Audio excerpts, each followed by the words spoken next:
Welcome back to Stream It. So this week we're gonna continue with Avenue 5. We're gonna talk about episodes 3 and 4 that we watched, and then we're gonna start talking about Westworld because we watched the first episode of season 3 for today. And then we're just gonna talk about some stuff, some new shows that have come out recently that we've started or are excited to start and would be perfect to watch while you're home. So I guess we can kick it off with Avenue 5. Um, I think maybe would it be helpful if I just did a little like recap of what happened in the 2 episodes, Sure. just Yeah. for talking purposes. So in episode 3, the main thing that happens is Ryan, the captain, Hugh Laurie, finds out that even the crew members are actors, just like he is, and the real engineers are like cramped in the little like basement beneath the bridge. The like bunker. Yeah. And then he also accidentally tells Karen, the like pesky customer, that he's an actor, so she now knows, but he kind of bribes her into being the customer liaison, so she'll keep a secret. And basically there's just a complaint that the customer service is bad, which in light of everything else happening seems like a pretty small issue for them. And then episode 4 was the fake crew and Ryan decide to start learning what they're supposed to know if they were actually real. Judd starts hosting cocktail parties in his suite to get guests to like him because everyone's mad at him, understandably. And then there's a breach in their waste shield that keeps the radiation out, and Ryan has to go out and fix it. And that's where it ends. Yeah. So for me, this it's good, but it's still kind of, I don't know, that humor is so dry. Like there's like little things that I end up like thinking about and laughing at, but it like almost takes a second. Like the tiramisu thing. Like there's the last tiramisu for like the next 6 like years. And it's just like so dumb, but it's funny, but it's kind of like, I don't know, it's very dry, like reserved kind of humor. So I don't know. It's okay. Yeah, I agree. Oh, sorry, Sarah. Oh, no, go ahead. I agree. It's very much like 10 seconds after the joke, you're like, oh, wait, that was funny. Yeah. The thing that I thought was funny was Matt has really stepped it up, and Zach Woods just is hysterical. So I think that's I do like his character. So he just like doesn't care and does the classic like customer service thing where he like deflects.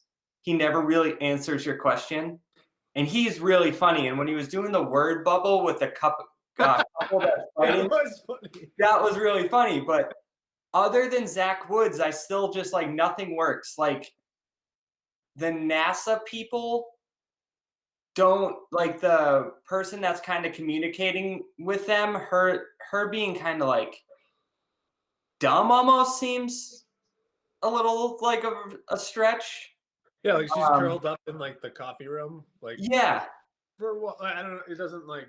Yeah, and then I also think I forget the guy that the engineer, the kind of goofy one that said he could do it in 6 months, but turns out he got it completely wrong and it's going to add 6 months. Yeah. He's funny to me, but other than Matt and that guy, people aren't like. Also, David Wallace, I forget his name, but he's kind of funny, but he's working with Zach Woods, so that's what's been funny. Yeah. Like telling him he can be any kind of man he wants to be, and all he wanted to do is wear a necklace. Yeah. It's funny when you say it, but in the show you're like, what? Yeah. Yeah. I also liked the blonde woman who's part of the fake crew. Her name is Sarah. Sarah was funny. Yeah, that she's just like acting, but like you can tell that she's taking it like a serious acting job where they're like, oh, like, is everyone ready? And she's like, what are you talking about? And she's like, yeah. So I thought all of like the small background characters that you can tell like they're probably not supposed to be the stars, like Zach Woods, Matt, I mean, they're really stealing the show. Yeah. But they're still doing, like you said last time, Cam, they're still doing the weird balance of like it's funny and then suddenly there'll be like a really dark scene where like the bodies are floating by and Yeah. it's very like they're almost trying to make it sad, but then someone will say a joke and I'm like, what am I supposed to be like feeling in the show? Yeah. It's almost like, I don't know, maybe they're like trying too hard at times. Like when they the comedians in the lounge doing the like you just said, the body came like floating by. It's like they had said that her like the limb was like detached from the body and like orbiting the casket or something. But then like I don't know, the joke where he stops and just lets it pass, like I don't know, it doesn't land. I don't know. It just seems like I don't know. I don't know what they're like going for. I guess like it's dark, like you said, where like it's almost like a moment of silence where they're like, all right, we're gonna let the body go by. But I don't even know if that's communicated all the way. And then he like jumps right in with another joke, and I don't know. It just seems like kind of slow and stale. Mhm. Yeah, I think I don't. Yeah, I think with like so this is the same creator as Veep, and if you I've watched a couple seasons of that, and it is very like we screw everything up all the time. Like Selena Meyer, who Julia Louis-Dreyfus plays, like just can't do anything right as the vice president, and everyone in her like group thinks like, oh, we've got to do it this way, we can solve it this way, we can do this, but they're all just screwing up. But it works so well like in the political world, and the jokes are they land like constantly. It's like wicked funny. In this, it's like I'm so kind of over Josh Gad's blonde wig and Yeah. like I don't know. It just that maybe the actors just aren't as good as Veep had, and that's part of it. Yeah. I don't know. Yeah. I want more, but I like they're not really doing it. So. Mm-hmm. Yeah, I feel like they almost just like have too much they want to cover. Like I don't. It's a big like plot, I guess, to tackle in like a comedy show almost because they have this like you could do so much with a spaceship that's stranded in space, but they're like, oh, well, we also opened up all these new characters and we also need to write all these jokes in it, but we also need to cover that. How are they going to get back to the Earth? So, Yeah. I guess think, that. Oh, sorry. I was going to say, they're probably, it's like overwhelming almost of like, what is there to focus on? Yeah. That makes me think too, like, nothing's really happened. Like, the first episode, the like ship like gets knocked off track, right?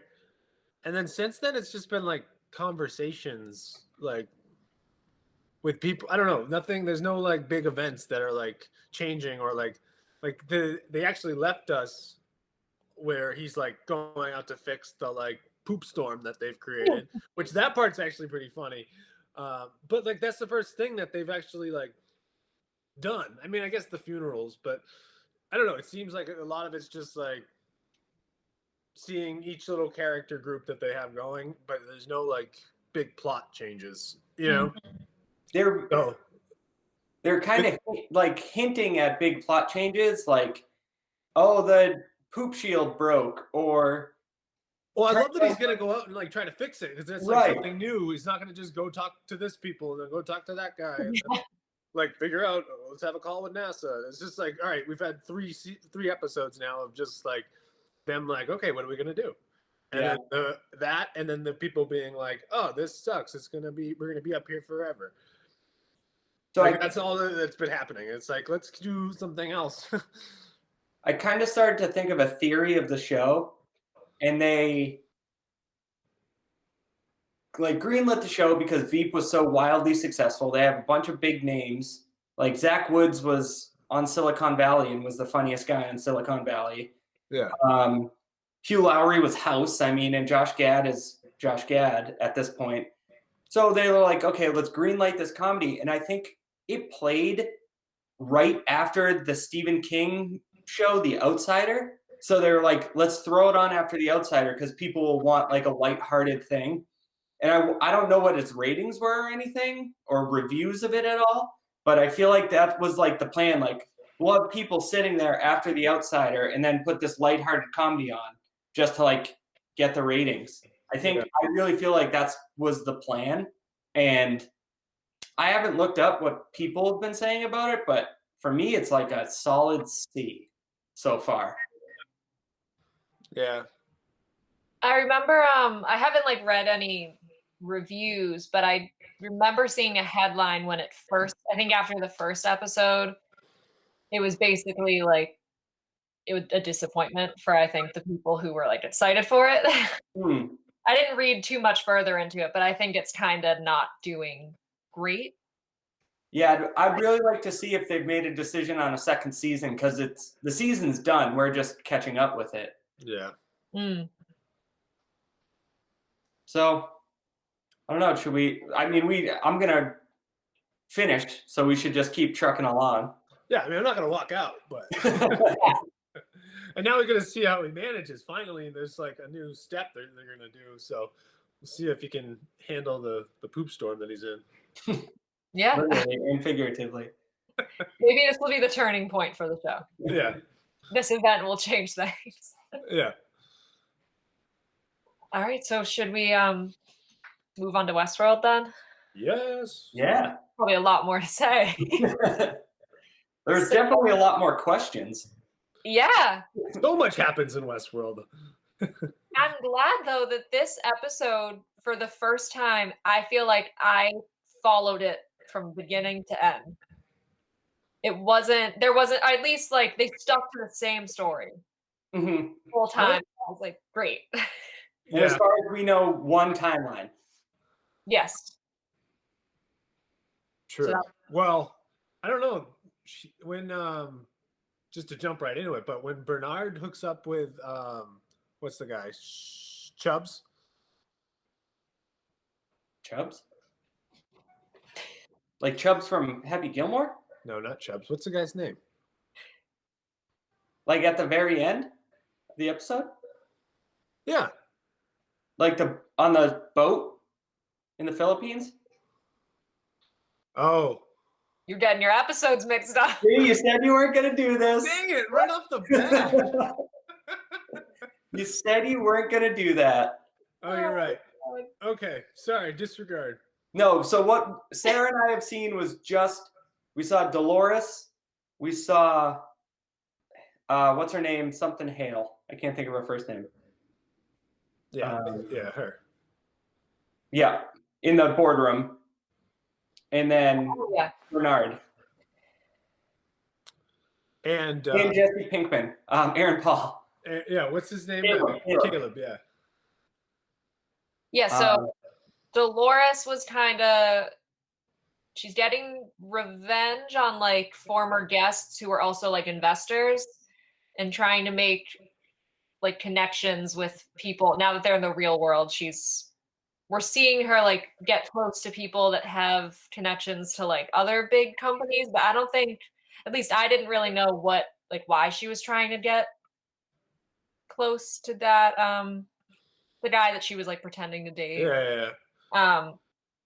So she's kind of doing that, and then she meets up with Aaron Paul in the end, and then Bernard is just on the run because he's being accused of murdering everyone in Westworld. Well, wasn't Dolores with I forget his name, but the son of the tech inventor? It seems like she wants to get the technology, that AI that he has, because didn't he say at some point it completely fixed like traffic in Los Angeles? So it's supposed to be this like incredible thing in like AI, and she was hinting at like basically creating an army of robots. Like the bodyguard there, the Irish guy with the goatee that she brought in, like his clone at the end. It seems like she's trying to get that technology to do that. Yeah. Just in general, the whole like I mean, for the first 2 seasons, we've been in Westworld. Now we're like out, and just the way the world is and whatever year this takes place is very crazy. Just how everything, like the robots and um, the motorcycles, like everything she's got going on. And then yeah, didn't they that like orb simulator technology thing? They said something about it being like putting everyone on a path or something. Oh, maybe, yeah. Did you guys pick up on that? Like it able to like map out somebody's life or something.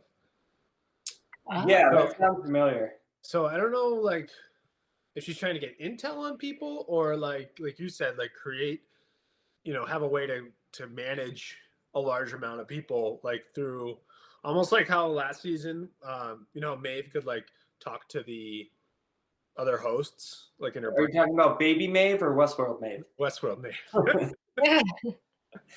But like she could kind of control the hosts that way. And if Dolores can like create an army and then use this like machine to like talk to them all, you know what I mean?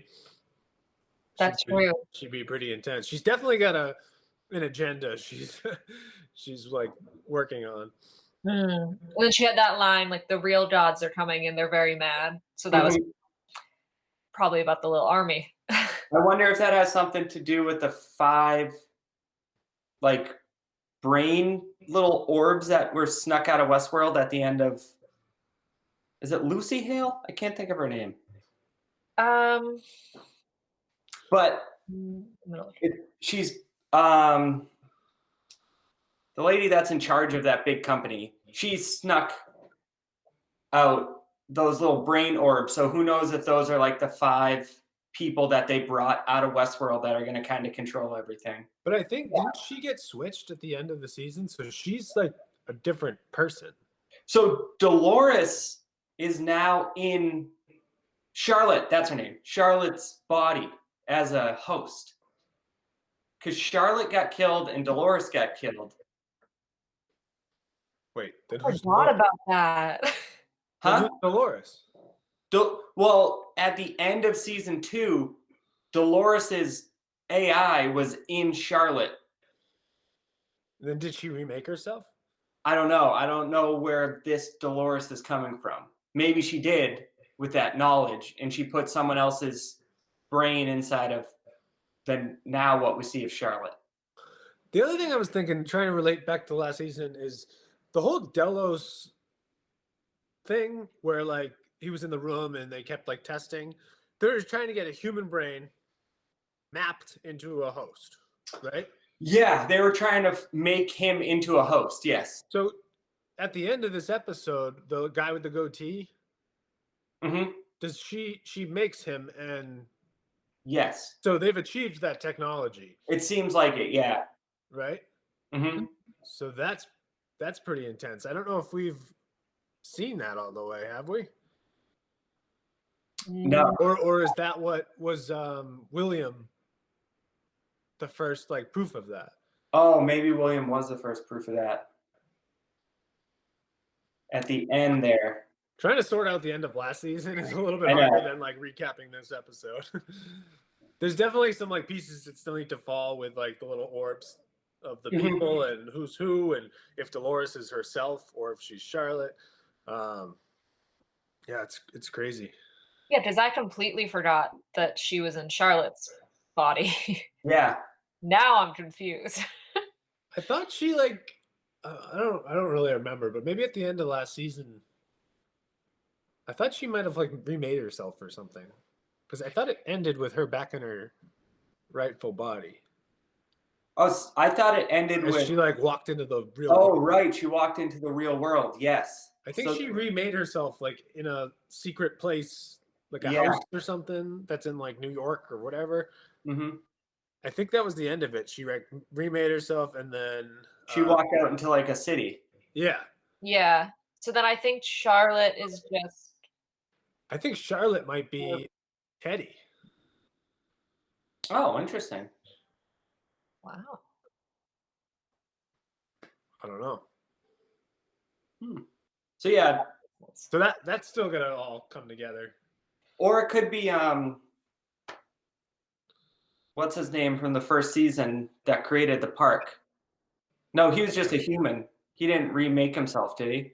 I don't think so. Oh, did he? I don't know. I feel like he popped up in season 2. I think he did, but he's dead now. Yeah. Right? I think he's fully done. Anthony Hopkins character. Yeah. Yeah. Ford. Yeah, there's a lot there. And so it seems like Bernard can control himself, turn himself on and off. Yeah, he has a Twitter. Yeah. That's weird. Yeah. The last thing we saw, who knows what's the last thing Cam saw, but he was going back to Westworld at the very end of the episode on a boat. That was cool. I'm excited for whatever that's gonna be. Yeah. Yeah. And then Aaron Paul, what's his character's name? Caleb. His whole backstory, we're still not entirely sure of what he was involved in. Like it looks like he was a part of like an army.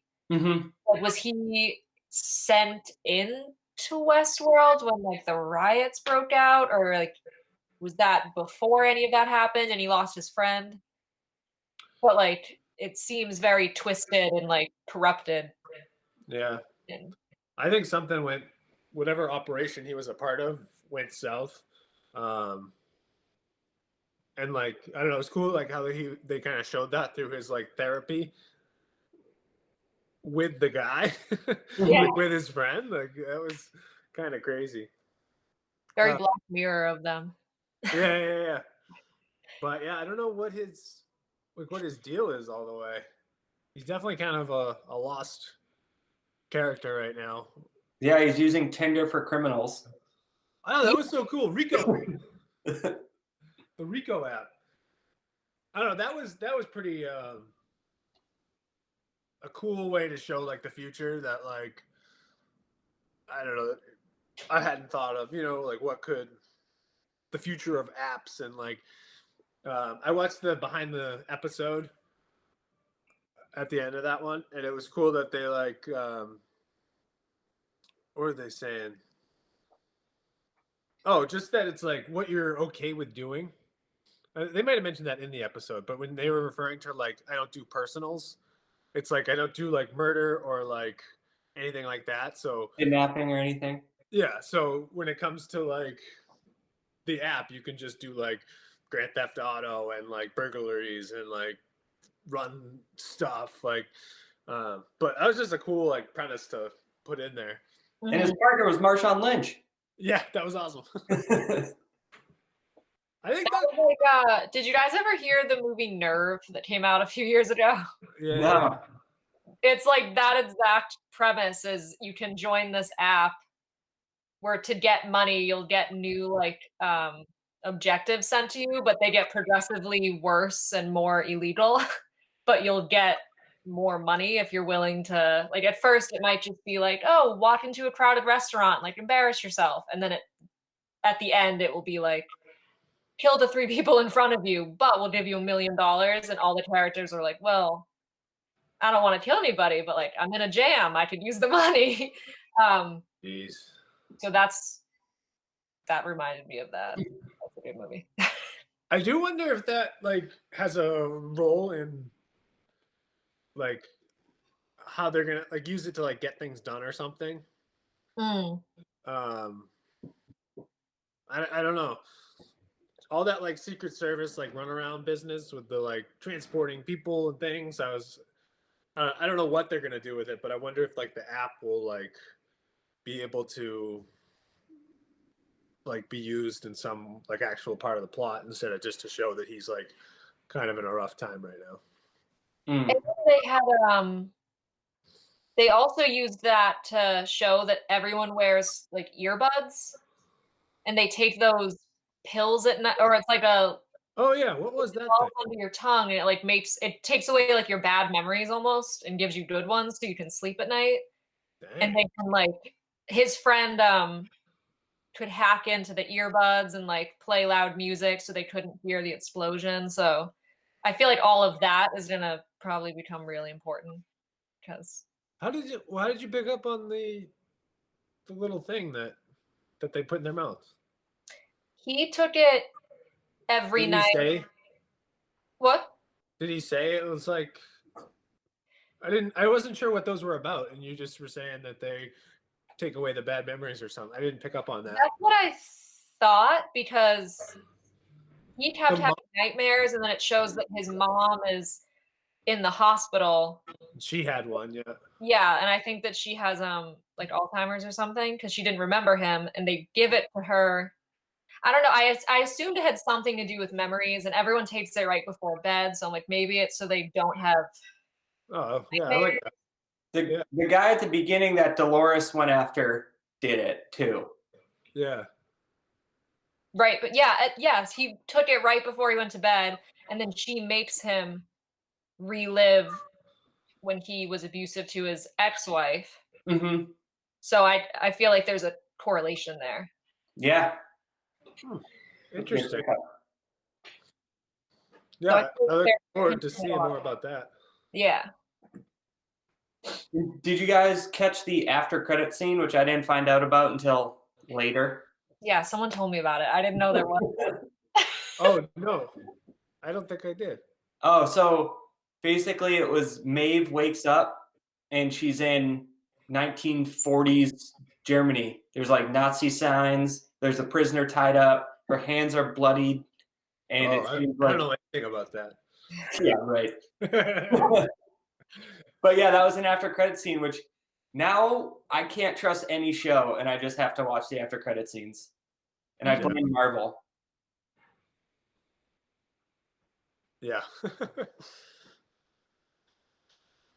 Yeah, I'm really interested to see like what that whole storyline is because it was also shown in the trailer, and that's the number one thing that, like, is she in a park or? So just as we've said, I've watched that one already. The answers come in the next episode, which is good. Okay, cool. Probably that's why they filled it up in the trailer. Like the first 2 episodes, just like are all trailer content. Sweet. Yeah. All right. Anything else to say on Westworld before we move on? No, but that show just a lot different than Avenue 5, where like you're hanging on every like. Yeah, you don't look at your phone once. Every scene. If you look at your phone, you're rewinding like 2 minutes. Like I missed something in that 15 seconds. I had my phone in my hand. Exactly. I had to rewind it on like 4 different occasions, just because like I was listening, but then it would conclude with something in a scene that I was like, wait, how did they get here? I must have something. Yeah. Yeah, and then as we've mentioned before, if anyone out there needs recaps, there's a YouTube channel called Emergency Awesome. Recaps every single episode like the day after they air. So very helpful. Okay, so now we can just talk about what has recently come out on streaming services, and as a little looking forward, Peacock, the streaming service through NBC, will be available on April 15th for Comcast customers. Sweet. As a Comcast customer, I'm glad the crazy amount of money I spend is allowing me early access. Yeah, so that'll be, The Office, Parks and Rec. Yeah, is The Office starting on it, or do they have to wait till their contract with Netflix is up? I don't know. That's what I just realized. I'm not sure if. Plus, there's a kind of ton of NBC stuff on Hulu, so I wonder how that's all gonna shake out. Yeah, I guess I don't watch NBC often. I would say it's shows like Parks and Rec, The Office, Brooklyn Nine-Nine, now that it's on NBC, are the shows that like I like on NBC. So I'm kind of excited to maybe watch 30 Rock.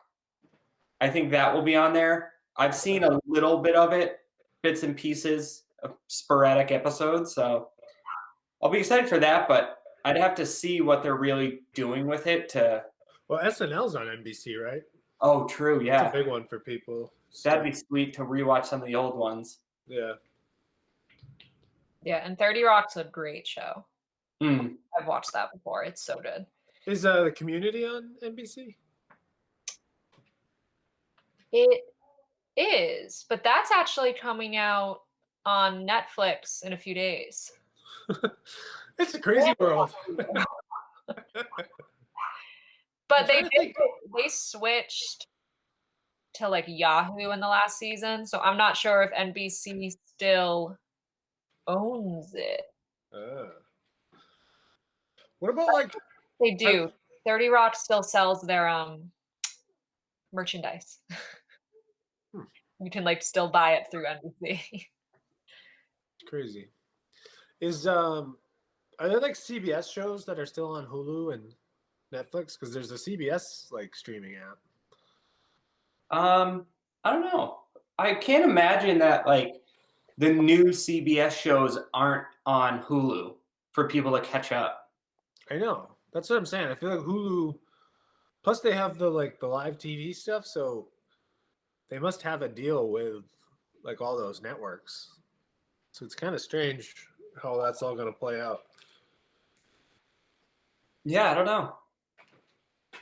But you'll get the new Saved by the Bell spin-off series and all of those remakes coming out.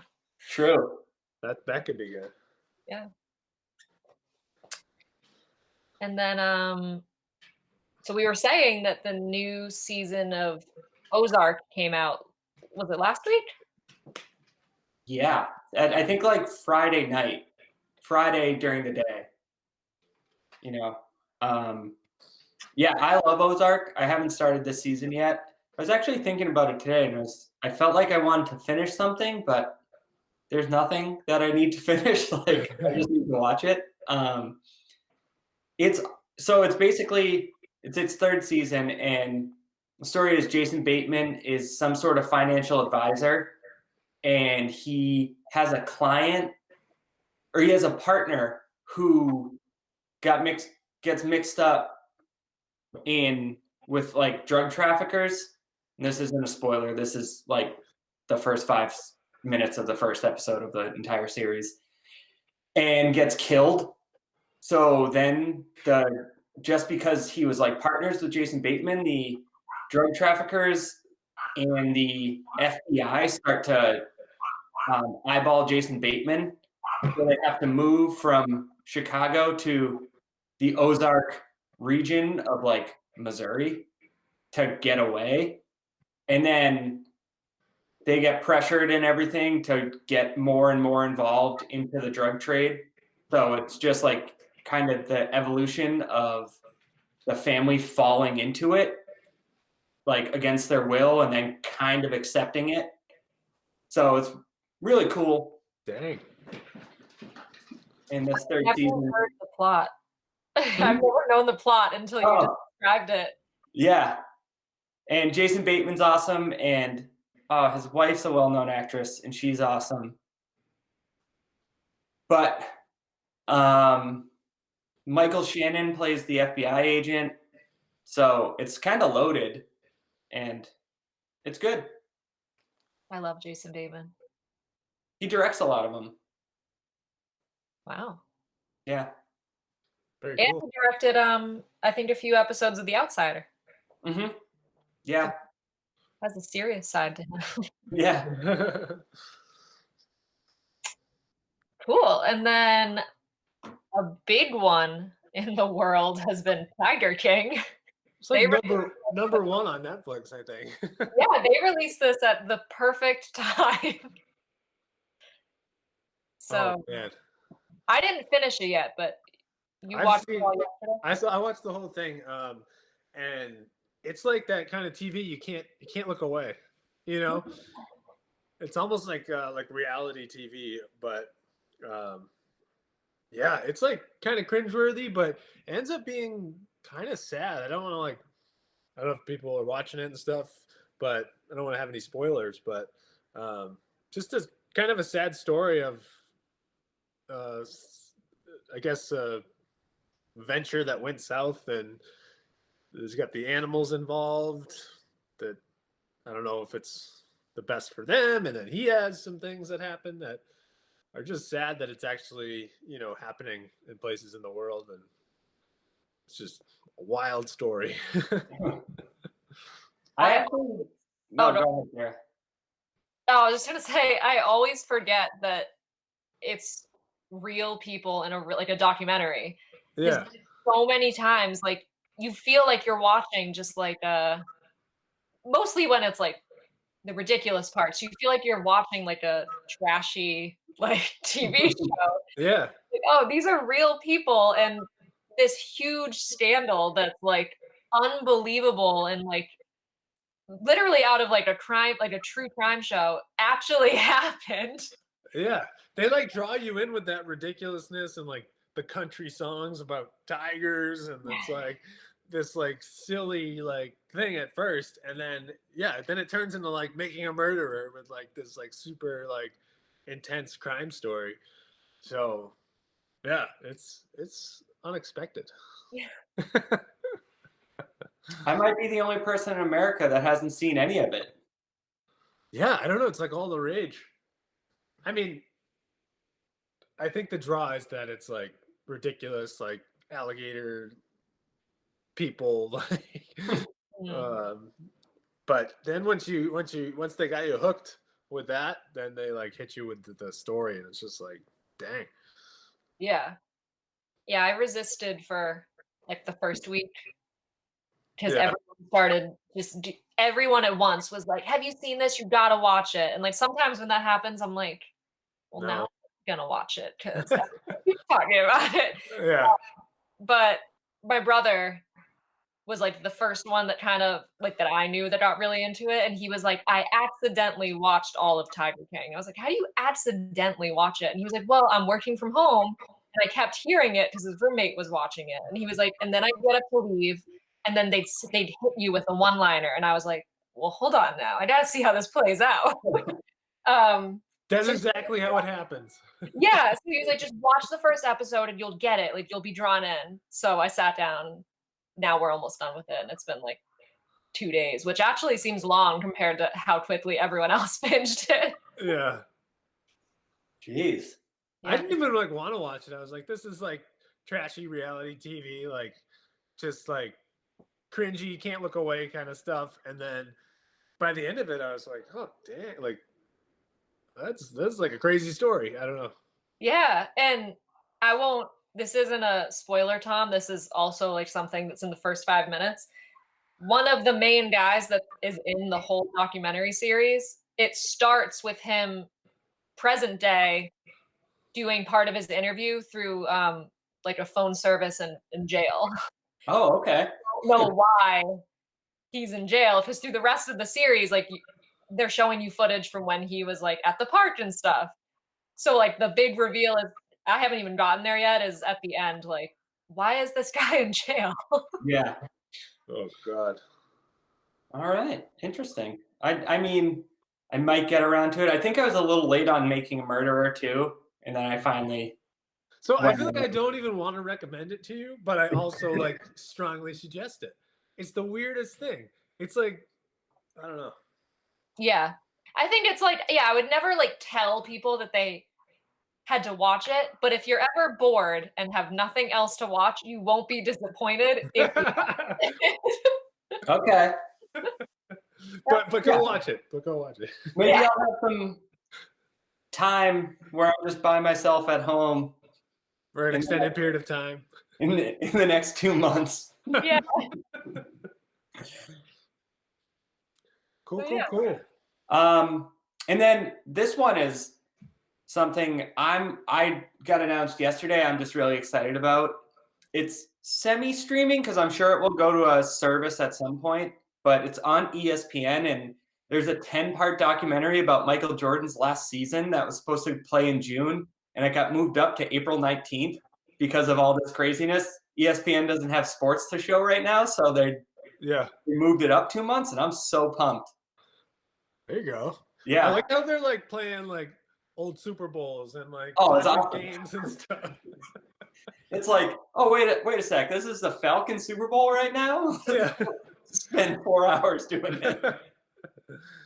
It's a weird time in sports. Oh yeah, but so that's one I saw yesterday that I was like, this is gonna be sweet. This might be put all 10 parts on my DVR and then just binge them. Yeah. Yeah, it is.